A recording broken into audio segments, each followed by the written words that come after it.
Hi, so today I'm going to be talking about how I drew and inked this postcard. Hi, my name is Escobar. I'm a storyboard artist on the Simpsons television show. I've been working on the show for over 30 years now, and I'm here to empower you. So I'm going to be talking about how I approached drawing this postcard. This video is a little bit on the shaky cam side because I was using my collar tripod.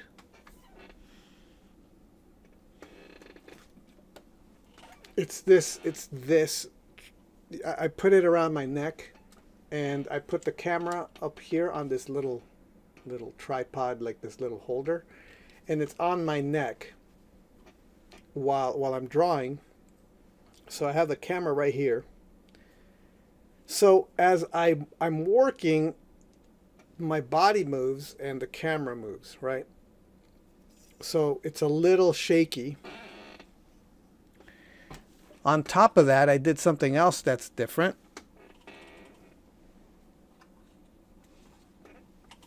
I used this, which is a light, to light my drawing as I drew it. So not only did I have the camera on my neck, I had this thing on my head while I drew. So it's a little shaky. You have the light come down, and it's a blue light. So what ended up happening was that when I was going to edit the video, I noticed that it was a little bit blue. So I put a filter over it to kind of warm it up. But when I warmed up the image, I lost my pencil drawing because my pencil drawing was a red pencil. So the pencil drawing disappeared as I warmed up the image. So the image is going to be a cool, a bluish. It's going to have a bluish tint to it because that's just the blue light of the headlight. It's the only way you can see the pencil drawing because unlike the other versions of these postcard drawings that I've done, I'm actually going to put in the pencil drawing process. So you're going to see me draw in pencil because the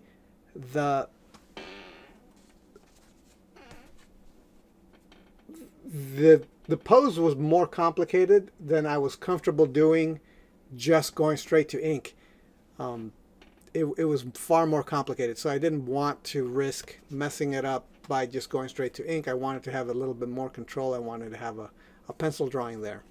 And I did use reference. You're going to see the reference in the right-hand corner, a little bit of it. I did mess up because I had the camera on me. I mapped out exactly what I want, where I wanted the blacks and the whites to be, but then because the camera was in the way, when I moved the image over so I could go over, I put black where I shouldn't have put black. You can't really tell because I just kind of went with it. But I did mess up. So that was unpleasant, and it's, I mean, like I said, it's not a big deal now. Like you look at it and you can't tell, but I have to be more careful. It's a good lesson. I have to be more careful about making sure that I'm doing what I plan to do when I have that camera in front of me. In any case, this image is meant to be the Grim Reaper genuflecting. The idea being that he's genuflecting to his boss, which is God. The king, right? He's down on one knee to bow to the king. That was the idea of this postcard. So, without any further ado, here I'll show you the process. All right. So, first time in a while, I'm going to show you the actual drawing part of these postcard drawings. I usually don't show this bit. As you can see, there's in the right-hand corner on the bottom there, you can sort of see what I'm using as my references on my phone. I kind of had an image generator come up with something ish like what I wanted, and then I'd riff off of that and then do my own thing off of it, as I tend to do. And just to make it easier on myself, just so I could just,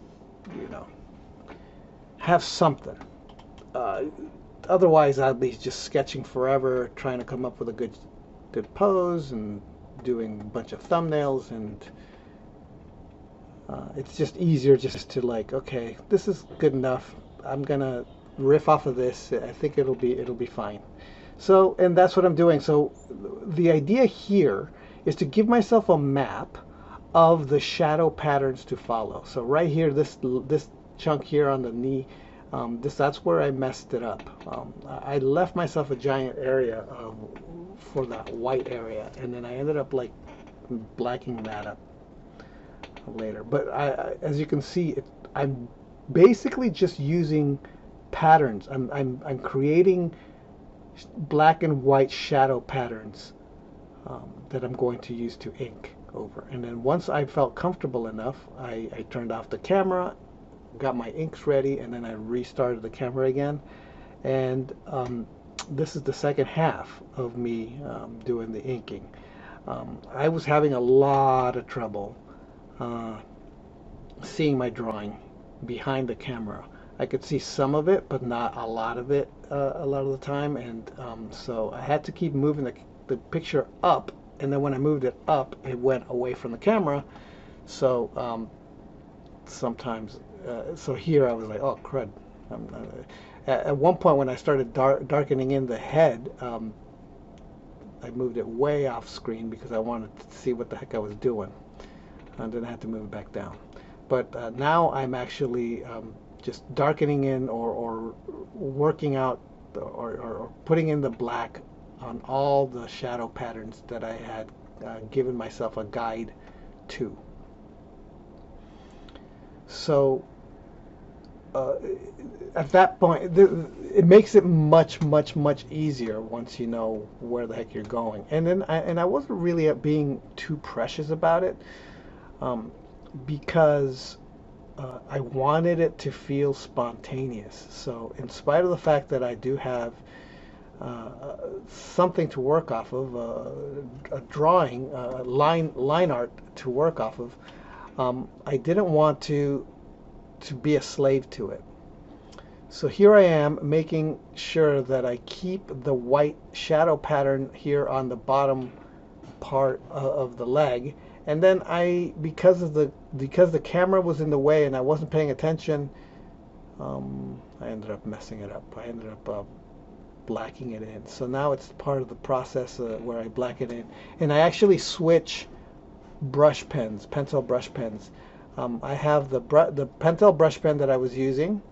Here I am doing the face, and I realized I wasn't on camera, so I adjusted it. But I have two Pentel brush pens, pocket pens. One is much more precise than the other, so this is the less precise one, and this is the one that I use just to do all the major blacks, just to do the inking, the thick, the dark ink. That's what I use it for, because it is so imprecise that I might as well just use it just to darken in the end. And see this area right here that I'm darkening in, that was meant to be white. All of this was meant to be white. It was not meant to be dark. And then so when I got to inking this part of my now what? Like that, it was the top and the bottom were supposed to be separated. Oh crud. So what I ended up doing was I had to improvise.